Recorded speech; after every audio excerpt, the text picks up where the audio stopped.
Okay, this is the biweekly meeting of the Kubernetes Storage Special Interest Group. Today is July 20, 2017. As a reminder, this meeting is public, recorded, and published on YouTube. Let's get started. I'm going to share my screen and we're going to go over the agenda doc. Feel free to add to the agenda doc as we go if there's anything that comes up. First up is we're going to do status updates on the items that we have for 1.8. So pulling up the SIG Planning Worksheet, we're going to go through these real quick and just call out what the current status is for each item. Prototyping, and this should be designing out-of-tree CSI volume plugins. This is currently in progress. I am going to put together a work group within the Kubernetes Storage SIG to collaborate on this. I had some discussions with Brad offline. I want to pull in Chakri and whoever else wants to be invited. I'll send out an email to the Storage SIG and maybe create a separate working group for that. Capacity isolation and resource management for local ephemeral storage. Hey, I'm not sure if Jing is on the line. Jing, do you want to give it a status update if you're here?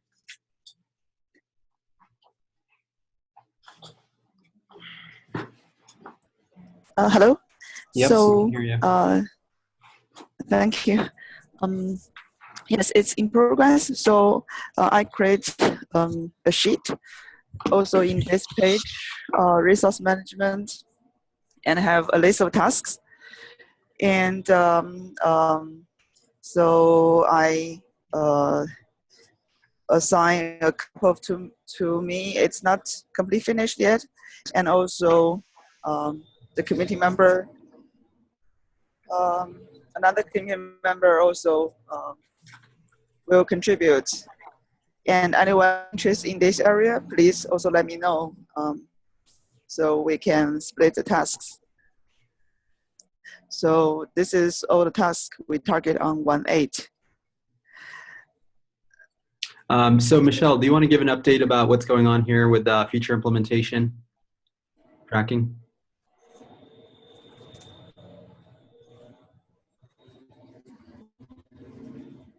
I think Michelle might not be available, but she had a great idea that a lot of these features require a bunch of subtasks, which are difficult to track in the primary sheet. So what we did was create separate tabs in the spreadsheet to track larger features. So for example, for resource management, Jing has created a bunch of subtasks and assigned owners, and she's going to continue to update that. So while the main task is tracked in the primary sheet for 1.8, subtasks are going to be tracked in separate tabs. Hello, can you hear me? Hey, Michelle, yep. Oh, sorry. Yeah, my mic had issues. Okay. Yeah, but that's exactly it. Awesome. Thanks, Michelle, for setting that up. Do you want to give an update on local persistent storage? Yeah, so we had a brainstorming discussion yesterday. It's pretty good. Got some good feedback from people. I have a doc out with a bunch of ideas. So yeah, please take a look at that. Hopefully in the next few weeks, we can converge on a design. That's my hope. Cool. Next up, testing. Jeff or Aaron, do you want to give an update on this? I don't think Jeff is here.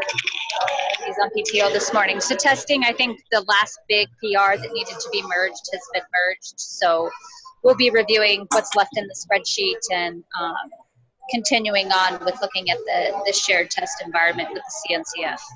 Awesome. Thanks, Aaron. Block volume support. Aaron, you're up again. So we've had a very thorough review of the design, and I'm currently putting it into the PR. I've opened the feature for it. I talked with Michelle a little bit offline about the PVC definition, which I'm going to include in the PR and move the discussion there. I think we have done enough as a committee, and it's time to kind of push it out to the community and get comments. Awesome. Enabling containerization of mount dependencies. Jan? I have a lot of code which is blocked by SIG node. Currently, I'm waiting for review, and I can't get anyone to review it. Dawn, who is the TL of Node, is currently on vacation. She's going to be back soon. In the meantime, what we'll do is we'll review internally within the storage SIG and make sure everything is okay. And when she gets back, we'll get a review from Node as well. Well, it's there for review for 2 months.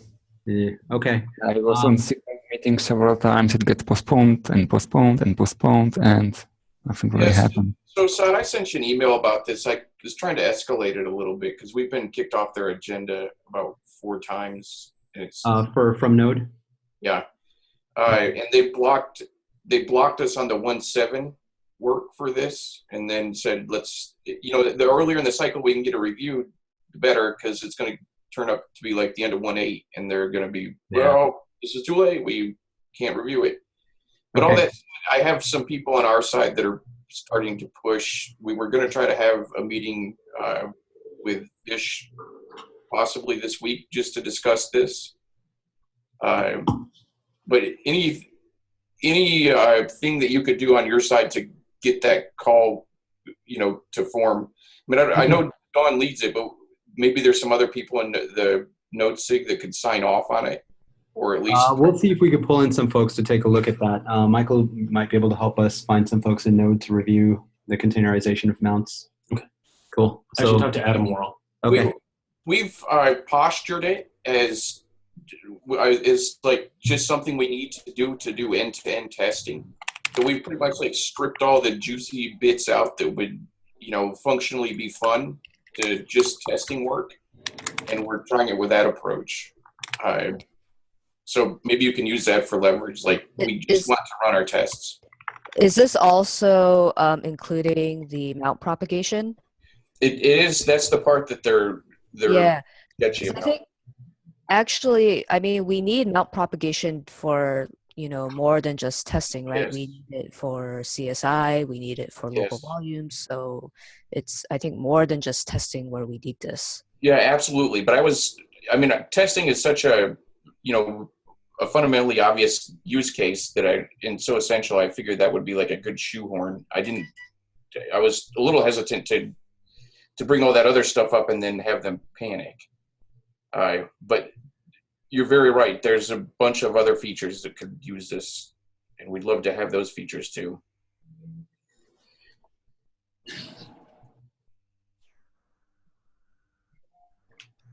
Okay, so I'll mark this as needing more attention, and we'll see if we can pull in folks and get more attention on the proposals, and apologies to Jan for the long delay, and I appreciate all the work you've done here so far. Next up, the Azure DD refactor. Jace, do you want to give an update? Yeah, that's done. Woo! Ooh, wow. Nice. Has it been merged? It's merged, yep. Nice. And we've already got it cherry-picked into 1.7.2, so this is going to be a huge, huge win for Azure customers looking for faster disk mounts, and also that crazy issue with slow moving of volumes between nodes, especially in a node failure case. So huge win. Awesome.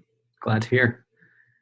All right. Next up is supporting attach detach for RWO volumes. Wamin? So we got a fiber channel merged, and we're going to work on the iSCSI. Cool.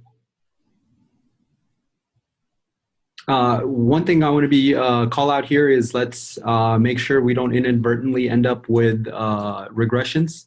I understand that late in 1.7, there were changes made to Cinder and OpenStack that resulted in regressions in 1.7.0 that made it essentially impossible to use from what I understand in 1.7.0, and that changes are going into either 1.7.2 or 1.7.3 to fix that. But we're in this weird place where a lot of these volume plugins don't have end-to-end tests because they can't be tested in our system. So we need to be very careful about the changes that we're making and make sure that there are no regressions. Just want to call that out. Yeah, I understand. And maybe this is something we should also try to figure out soon with the CNCF testing environment. Yeah, that could If we be. can get an environment up and running, and we can start having end-to-end tests for these. Exactly, because that was our main concern, is that most all of these plugins aren't being tested. So it's a huge driver, and it's becoming worse. So I agree. So I just want to bring that issue up. The environment is definitely what we need. But it's going to be a huge test matrix. We're going to validate for specific overstack versions that you have seeing the issues that is out of life in the OpenStack setup, then you hit this issue. So if you are just commutate the test matrix, it's going to be a huge burden for us to make that happen. Mm-hmm. Even the CNCF setup, I don't know how big it is and what we can do for the configuration. But that's definitely a good direction we should take. And my concern is that we should be careful with our support matrix and what to test. I agree. This is a good segue to talking about entry volume plugins. Maybe we can do this. I think it's further down in the agenda. We can bring this up again. All right, next up, volume plugin metrics. Hamant? Yeah, so I put a design proposal, and I think Michelle just now approved it, and it's been approved. It's been looked over by people from SIG Instrumentation, and I haven't started writing code for it, but there's a detailed design, implementation design as well in the proposal. So I'll start the coding today because the proposal is much, but yeah, it's on track. Awesome. Next issue, NFS wedging. I think we discussed this a little bit offline. Do you want to give an update here? Yeah, it's after the latest changes that we have made in the way we are protecting we are protecting the calling like stat on the NFS directories. This is not reproducible in any form right now, actually, in Kubernetes. So there's a still larger concern. Obviously, the architecture could be modified to make it better, but since it is not reproducible, we have the current plan is to add tests so that it doesn't regress. And I'll work on that with Jeff has already written some tests. I'll see if it covers the scenario that we're expecting, and I'll modify it if necessary. Okay. Thank you for that update. Next up is snapshots. Tomas or Jing, do you want to give an update? Yeah. So we have now support for Cinder snapshots in the external controller, and we are refining the design documents. So there are still some changes made to the API. And Jing, I would like to thank her for her review comments. And she's also putting together documents, gathering various use cases and user stories. Okay. Are there any big blocking issues currently? I think right now it's on track. I also create like a sheet with all the tasks. So we'll try to distribute the works. Awesome. Thank you. Who want to contribute could also let us know. Yeah. In terms of the design, have we gotten sign off from the relevant partner teams? No, not yet. So Okay. after we finalize a few items in the design, I will try to get approval. Okay. Okay. And are we tracking that as in this task sheet? Yes. Okay. So there'll probably be two phases of this for 1.8, right? Like there'll be like the base phase that has just the very, very core features, and then like the integration with Cube phase that could potentially land in 1.8 or maybe slip to 1.9. I think there's more question around the second phase of it than the first. I think the first is pretty well. Okay.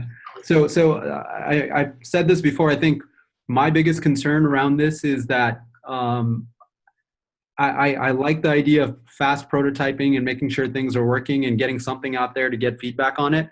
But I want to make sure that we kind of have a distant general direction that we all agree this is the direction that we want to go in. And not just us as a storage SIG, but also the workloads teams and other relevant teams who should more or less agree in the direction that we're starting to march in. I know I was talking to some people, and the concerns raised were around things like snapshotting randomly creating a snapshot could result in creating a snapshot that is invalid, and it could give people a false sense of security in that they start using this feature, and when they finally actually need to use it, they're using it for backups, they find out that since the snapshot was taken live, that it's actually corrupt. So those kinds of issues, I think, are worth. I know they can be kicked off. The can be kicked down the road, but I'd like to see those discussed more actively. Yeah, so taking snapshots do involve like user to take some action to prepare, right? So we need to have a good documentation, like kind of reminding them the correct steps. And so we'll say without those like correctly prepared before taking snapshots, there might like data corruption or something. We need to have a good documentation and kind of a remind to the user when they use the feature, because whenever you do it through us or manually, so those are all needed, those steps, right? Okay. So it sounds like it's being addressed. Whether that's going to be through documentation or through some sort of design remains to be seen. Sounds like we might go through making sure that there's a big warning sign and people don't shoot themselves in the foot. Okay. Right. Next up is resize support. Haman? Yeah, there's a design proposal up there, and I pushed a very flex out design day for yesterday, and I think the only blocking thing we had, one blocking thing what we got cleared out was we couldn't update PVC from kubelet, but Jordan, we had a call with Jordan and we got approved to that. If the node and PVC relationship could be validated, then PVC status, only a status field could be updated from the kubelet. So we got unblocked on that one. I think the remaining one issue that we have is that open coding the various calls to resize to FS. We have some solutions in mind, and there's a spreadsheet also here. I mean, if you scroll, start to track the various tasks that we have for this one. So, is it growing persistent volumes? Yeah. So we are working on it, and other people, community members are picking tasks as well. So we have a bunch of them done. And we have a call tomorrow to discuss the open coding of resize to FS calls. I think that's the only, as far as I know, is the only. So my one big concern about this is it's changing. It's a change in the way that we use the API, right? Normally, when we don't really have precedence for modifying the PVC object and having operations being triggered against the backend. I think this is a nice use case, but what I would like us to do is get sign off from the architectural committee. So there's a new SIG called SIG Architecture that just started. It's staffed with all the head honchos of Kubernetes, folks like Clayton and Brian and Tim and these guys. What I'd like to do is if we could maybe go to their office hours or present this doc there and get feedback from them and see if we could get sign off from them to make sure that this is in accordance with what Kubernetes should be doing. Wait, I thought this was a well-traveled path where you have the spec and the status, and one's a reflection of the current state and one's a reflection of the intended state. But the difference, I think, is that we've never had operations being triggered on external services based on updates to API objects within Kubernetes. Okay, so your concern is like the part of it that's out of tree. The controller part of it's out of tree. Yeah. Because if you have API objects you change in tree and you're not running this controller, they're never going to be. Right. I mean, like normally the way that it works in Kubernetes is that we observe an API object, we take some internal action to rectify it, and then we update the API object. And the PVPVC objects have basically the only field that we do that for so far is the binding between the PV and PVC fields. That's it. The other fields are more like, this is the user's intention and it's used once and then never touched again. And now what we're saying is that after binding is complete, we're going to allow the user to manipulate this field, and it will start new backend operations, and that they're going to do things, and we need to, I just want to make sure that that flow is approved. It's different. I just want to make sure that we have sign off on it.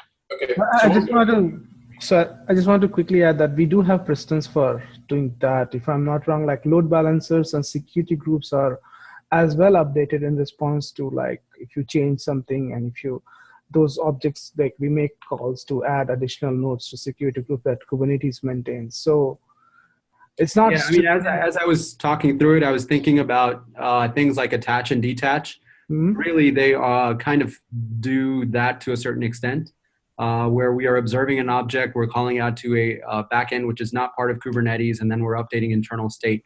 So in a lot of ways, this could be very similar.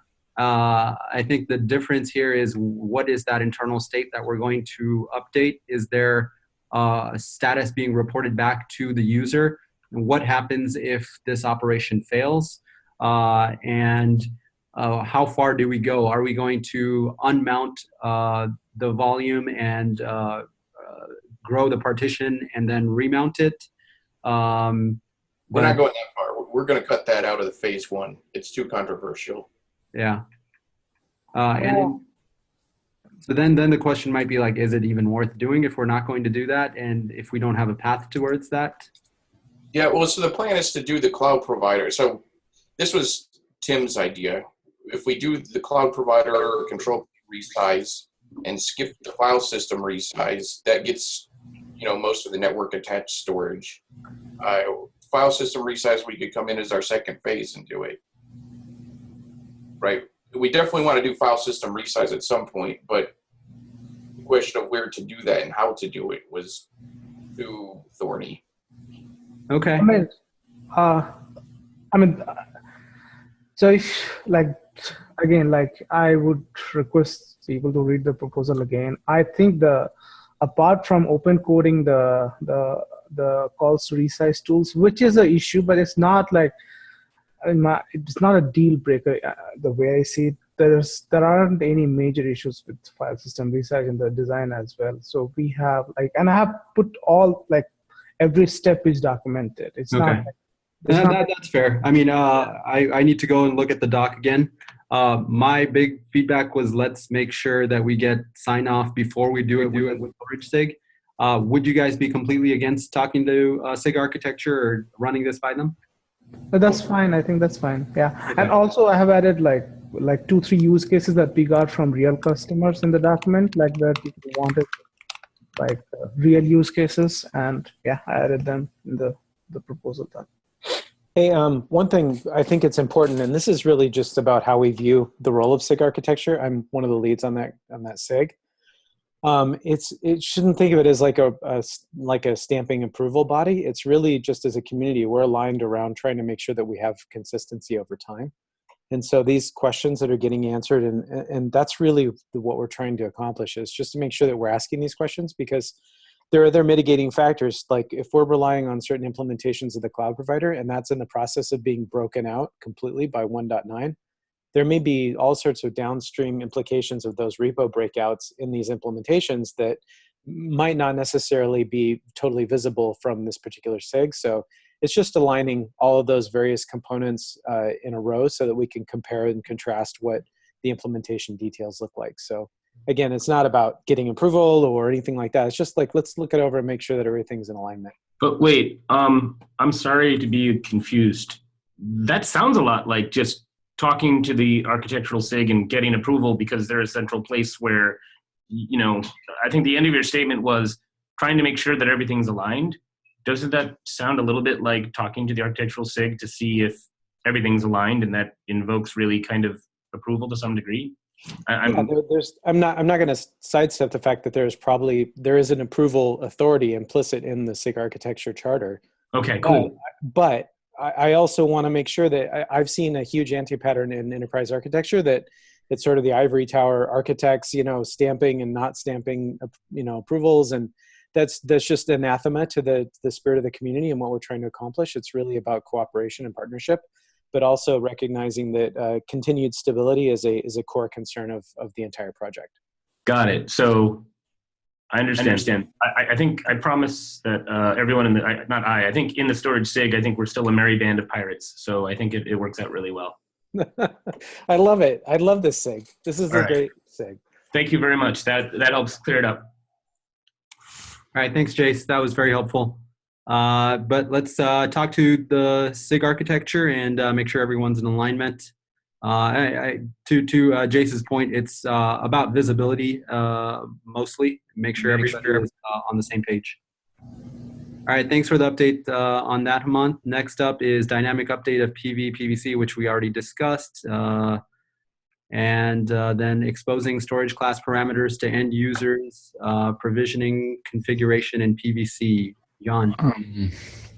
Well, thing is that if we are going to solve locality of storage by magic in scheduler, as Michelle is planning, or trying at least, then we don't have really much use cases for configuration of the end user parameters.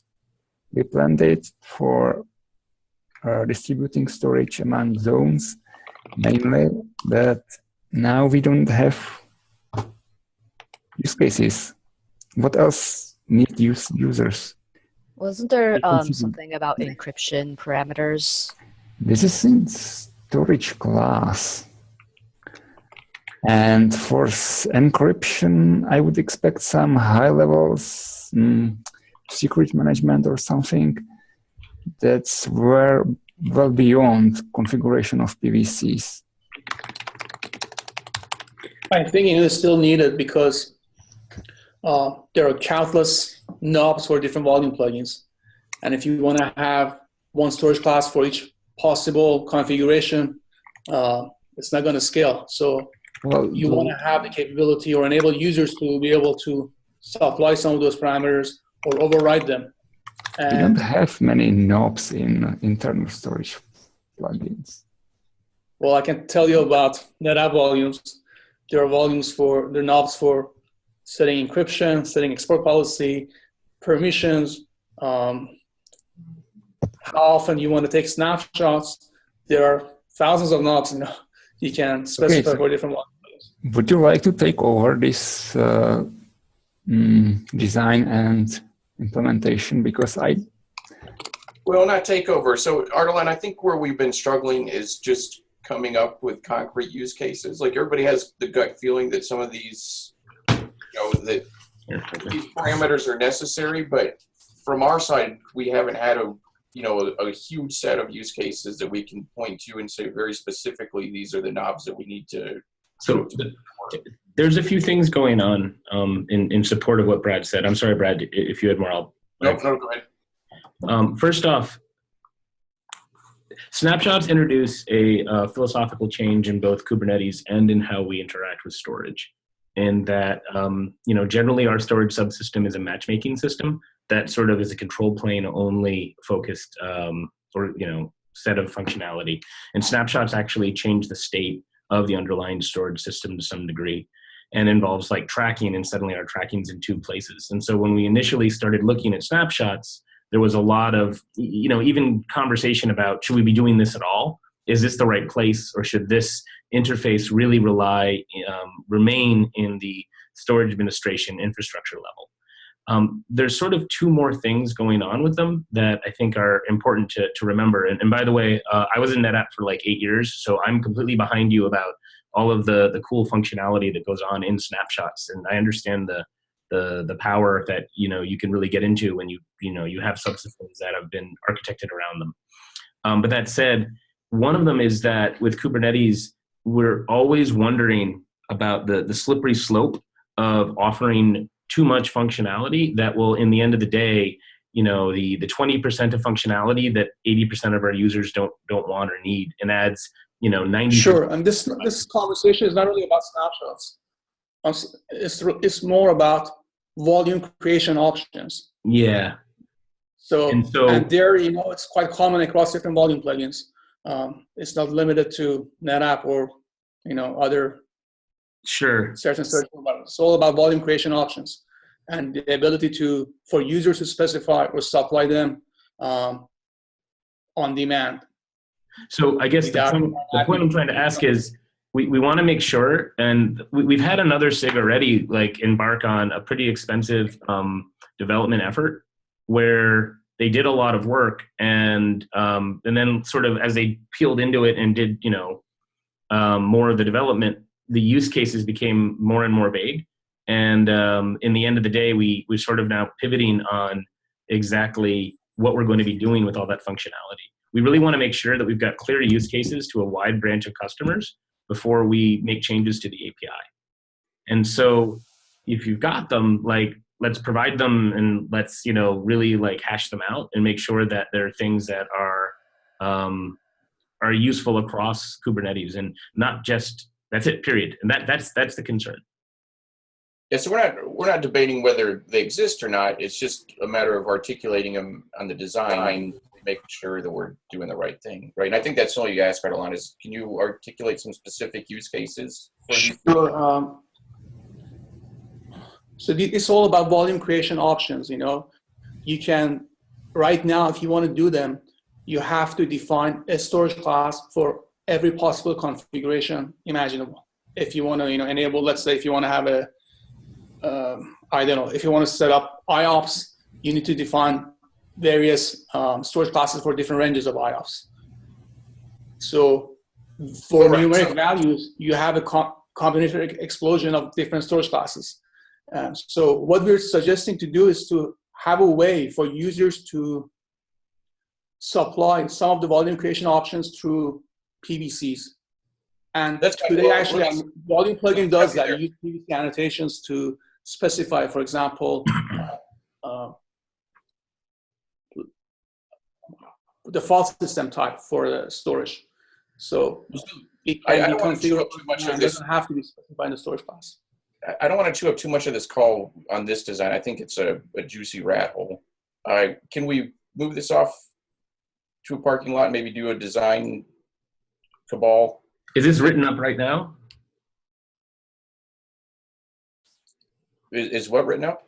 Is what he's proposing written up? Is there I don't know the state of it? No, our design doc does not have specific use cases for this function. That's why Jan's kind of stopped work on it. Is we lost sight of specific use cases for this, and what we're asking for is specific use cases to make sure we're doing the right thing.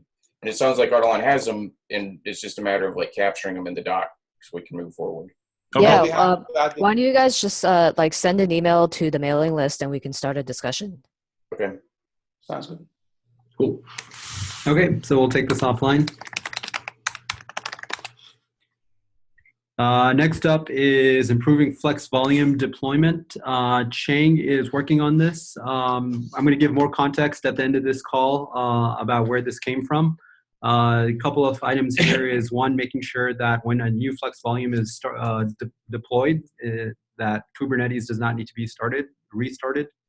And the second part of it is coming up with a daemon set that will automatically deploy flex volume drivers. So just improving that story in general.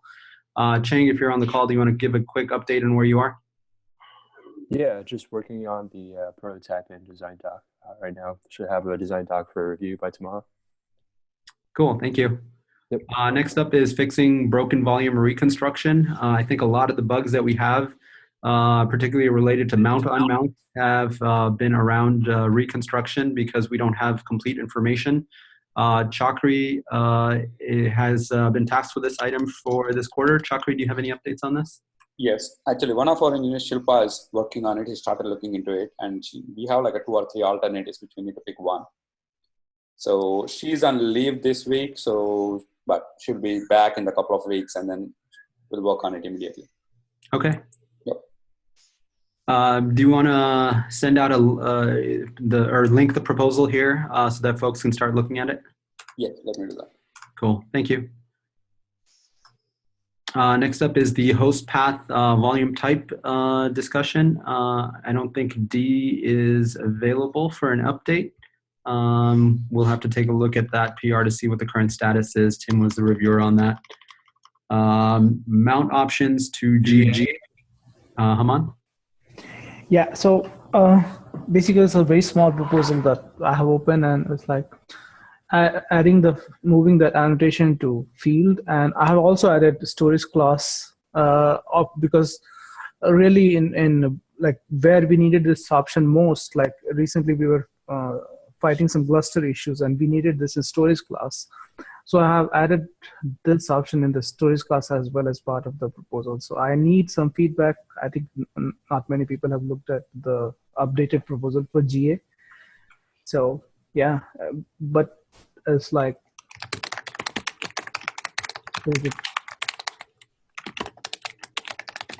Okay. Next up, persistent volume source API refactoring. Wamin? I got a working progress PR for RBD, and once I got a time to, I'm going to work on the rest of the plugins. Okay. And again, the warning here about let's make sure we don't introduce any regressions to any of these volume plugins. Sure thing. Cool, thank you. Next up is Rook and Nutanix. I'm going to talk about these at the end. For now, we can mark these as started. Allow configuration of reclaim policy in storage class. Matthew is out this week, but this is basically done. And I have item in the agenda later. Okay. Final review. Nice. Let's leave it started for now until it's merged. Sure. Next up, PVC capacity usage usage stats. Yeah, this is Vaibhav, Saad. So I've started looking at this. I'm hoping to push out a design proposal for this next week. And I reached out to Jing because I think she's been thinking about this before. So I just want to get a sense of what she was looking at and what she thinks this feature really is. Okay. So, yeah. Maybe set up a meeting with Jing to make sure you guys are on the same page. Yeah, I'll do that. Yeah, we'll do that offline. All right. Thank you very much. And data replication, we're in the parking lot here. Nothing going on in 1.8. All right. Thank you, everyone, for the update. Next on the agenda is PRs that need attention. Looks like nobody's added any PRs here. We're pretty early in the milestone, so that makes sense. Designs that need reviews. API changes for 1.8. Ian. So we got a couple PRs that change the API. Well, extend the API. The first is adding FS type to storage class. People want to configure a file system that is created on block devices. And right now it is hard-coded in the provisioner. So somebody, I don't remember who, created a pull request that adds a parameter in storage class. It is a parameter in storage class, and it's not a field on its own because not all storage classes or all volume plugins are block devices. So that's why it's parameter. And that's it. So I'm mostly announcing that there is a new parameter. If you have nothing against, then I'm going to merge it tomorrow. So this is proposing making FS type a first class field in the storage class? No. A field in storage class with parameters. It's not a. Oh, okay. And for which volume plugins? For all of them, or? All that support block devices. I don't remember all of them, but okay. It's not for NFS or cluster or these, sure. but I think that seems all the reasonable. others are updated. Does anybody have any concerns about that? Yeah, I have some concerns because storage class parameters are typically opaque. So we don't want to have keywords in the primary section. And I've actually added the, let me paste it to the chat section. It is opaque. It was just added to all the volume plugins we have internally in Kubernetes.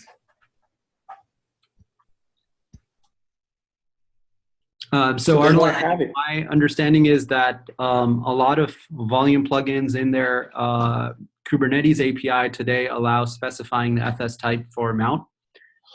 Today, when you do dynamic provisioning, that field is defaulted to some value. And now what this proposal is saying is let's allow that to be configured as well. Since it is specific for each volume plugin, some volume plugins may have the FS type and parameters, some may not. It is essentially opaque to the to us, Kubernetes, the cluster orchestrator. I guess what you're proposing is making it a first-class field and making it not opaque. No, okay. I'm not making. I'm actually saying keep everything as is. Don't change anything. So don't add the FS type and parameters? Don't add FS type and parameters, yeah. But then if you provision and you want to customize your FS type, what would you do? So today you can use PVC annotations to do that. And with what the conversation we had earlier with Jan about volume creation options using labels, you can use that facility to specify FS type. But my understanding about that proposal was it was simply exposing these parameters to the end user, not necessarily bypassing these parameters. Sure. So I think some of them are fine because users want to have some knobs to control them, right, or override the knobs set by the admin. But for some that are admins want to maintain control over them, sure, you're not going to allow, overriding them. Sure. Overriding them. But for something like FS type, which is pretty harmless, yeah, it's okay for users to be able to set them using some label or PVC annotation. So I think we're on the same page here. To make it explicit, having the FS type as part of parameters does not necessarily mean that in the future it will not be able to be controlled by end users. So my understanding of exposing the parameters to the end users is that today there might be 10 opaque parameters that are passed to a particular storage plugin that it accepts. Today we force the cluster administrator to set each one of those parameters. And what we want to do potentially in the future is allow the cluster administrator to select some subset of those and say, I don't care what the value is, please let the user set it. And if we go down that path, then exposing the FS type here as an opaque parameter shouldn't prevent that from happening. Okay. But I feel like the long-term solution would be that facility. I think that is actually a very good use case that you pointed out, which makes the reasoning for exposing these parameters to end users even more important. So I'd love somebody to pick up that design, but we can reference to the provisioner, right? I mean, if you're in an out-of-tree provisioner, whatever your you take whatever parameters you want. You can't stop someone from putting an FS type in there. So I think the debate should be more like which provisioner needs this and why. And if the provisioner needs it, and it makes sense to have it as a parameter, add it as a parameter. But it's already there. I mean, like you can't stop someone from putting FS type in the parameters for an external provision. Yeah, I think we're all on the same page. So I don't think there's any big blocking issues here. Do you agree, Ardalan? Yeah, sounds good. I just don't think we need to update the API.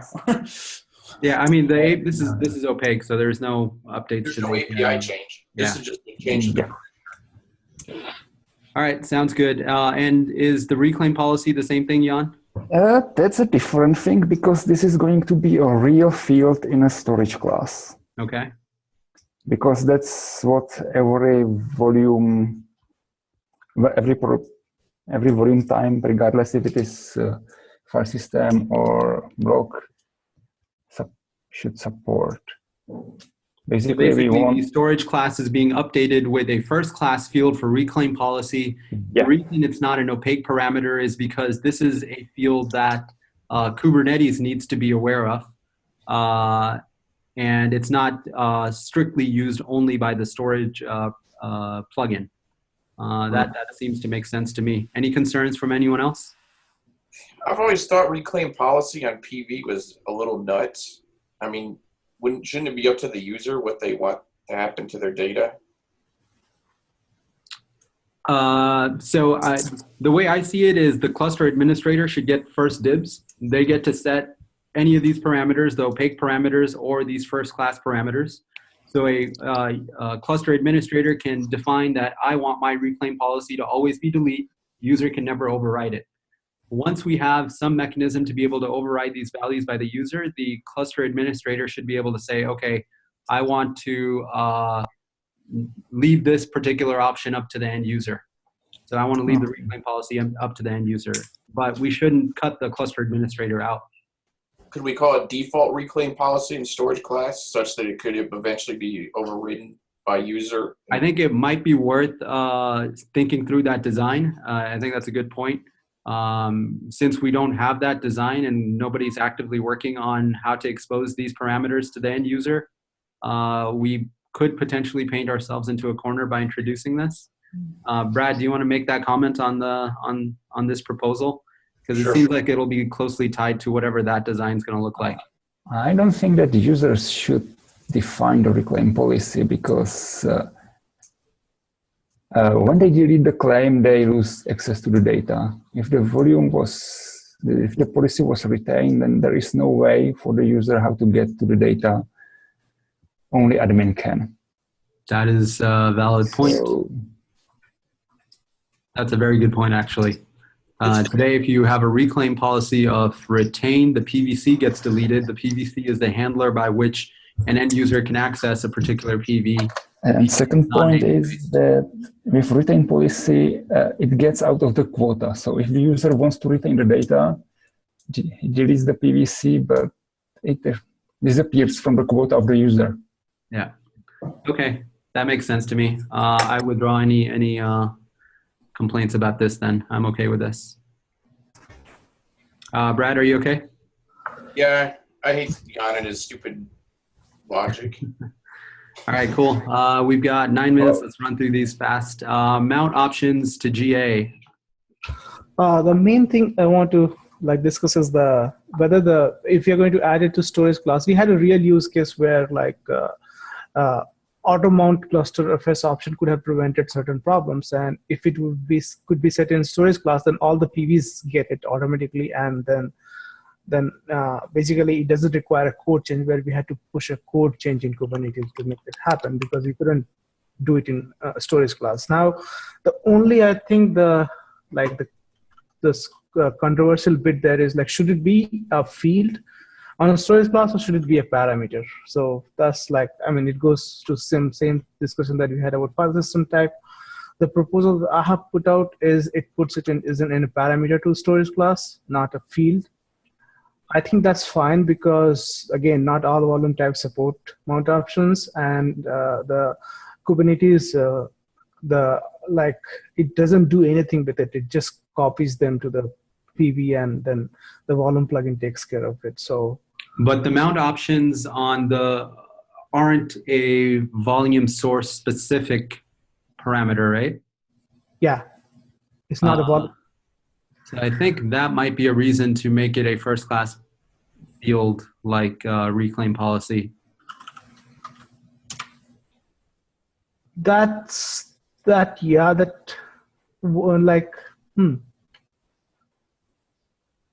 Basically, what I'm thinking is that opaque parameters should be limited to parameters which only the storage plugin cares about, and they are specified in the API of that particular storage class or storage plugin. Parameters which are generally available for all volume plugins, things like reclaim policy, and I believe mount options as well, should be first class because Kubernetes needs to be aware of them. I think that would work too, and it's just that for volume types that don't support it, it would be if admin configures this amount option, it will be we cannot validate it at the time storage class is Right. I think we had this discussion when the mount options proposal went through. And the question was around what happens for volumes that don't update or don't support mount options, or volume plugins that don't support mount options. What do we do? And yeah, I think the answer could apply. and the provisioner could be external actually as well. So like if we add it is a top level field and the provisioner is external to the storage class, then the external provisioner may or may not support the mount option. So we'll have to silently accept, like I'm just thinking like, yeah, we'll have to silently accept for all volume types, and that could be a problem. So. Okay, let's take this offline. I'm not sure we're going to be able to resolve it here. I want to make sure we get through everything. We've got 6 minutes left. Okay. Next up is the block storage support design doc. Aaron, would you mind punting this to the next meeting so you have more time to go over the proposed design?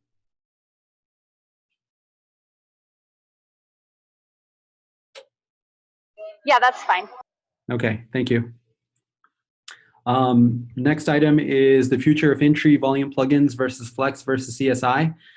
So we had discussions with the Rook folks and the Nutanix team, both of who would like to add a new volume plugin in tree. One of the big overarching questions was about what is the future of in-tree volume plugins. We are moving towards CSI. CSI is not yet here. Flex volumes exist, but they have some sharp edges. And what we closed on was that starting with 1.8, we are going to limit or pretty much prevent any new in-tree volume plugins from being added. The reason being that we don't want to continue to expand the Kubernetes API. Every time you add a new in-tree volume plugin, the API gets expanded. This combined with all the issues around maintenance of in-tree volume plugins means that we don't want to continue to make the problem worse. We do have a mechanism by which folks can do out-of-tree volume plugins today, which is Flex. Rightfully, Rook pointed out that the deployment story around Flex is not very good right now, since it requires direct machine access to be able to drop the Flex volume drivers onto a machine, and it requires you to restart kubelet on those machines in order to pick up the Flex volume driver. And to that end, we took on an item which Cheng is working on for this quarter to improve that by automatically picking up Flex volume drivers that are dropped into the Flex volume directory, and coming up with a daemon set which can be used to drop the drivers automatically in the correct location on the host machines. So the proposal is that with these changes, Flex should be in a state that it can be generally used without too much pain. And both Rook and Nutanix have agreed to pursue a Flex volume driver for 1.8. And then for in the future, they're going to convert over to a CSI volume plugin when that becomes viable. So any discussion, questions, comments, concerns about that? Is there a plan to move the existing in-tree volume plugins to? Yeah, so that's a good question. Yes, it is directly linked, however, to the deprecation of the Kubernetes API. The in-tree volume plugins extend the V1 API. And so moving forward with the V2 API, all network attached storage volumes will be deprecated, and they will be expected to move out of tree to a CSI volume plugin or a Flex volume plugin. There will be some subset of volume that we leave in tree. This is all going to be part of the CSI design proposal for Kubernetes. That subset we're thinking right now is going to be at the very minimum volume plugins that have a direct need to be exposed as part of the Kubernetes API. Those are things like secrets volumes, config map volumes, downward API volumes, empty dir. And we were considering possibly local storage. but after talking to the owner of local storage, Michelle, we're considering making even local storage, moving it to a CSI volume in the future. Does that answer your question? Saad, this is Venkat. So why we Venkat, go ahead. I was not part of the last couple of meetings, but why is this? It looks like a three-step approach. We have an entry volume plugins today. They're all going to migrate to Flex first, and then eventually to CSI. No. So to be clear, the existing entry volume plugins are going to remain entry until CSI is available. Once CSI is available, they will migrate out, and with the V2 Kubernetes API, they will be deprecated. For new entry volume plugins that are hoping to extend Kubernetes beginning with 1.8, we are redirecting them to Flex before CSI is ready. What is the story for the for Flex volume deprecation? Like, when do we plan to deprecate it, or is it going to be available forever? The current plan is to maintain it indefinitely.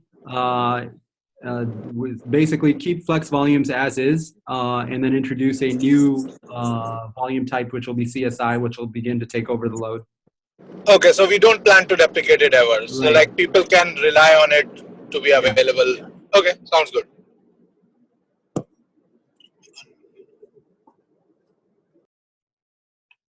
And now we are at the end of the hour. Any other questions about this topic? All right, let's move on to the last item. It looks like an announcement by Jace.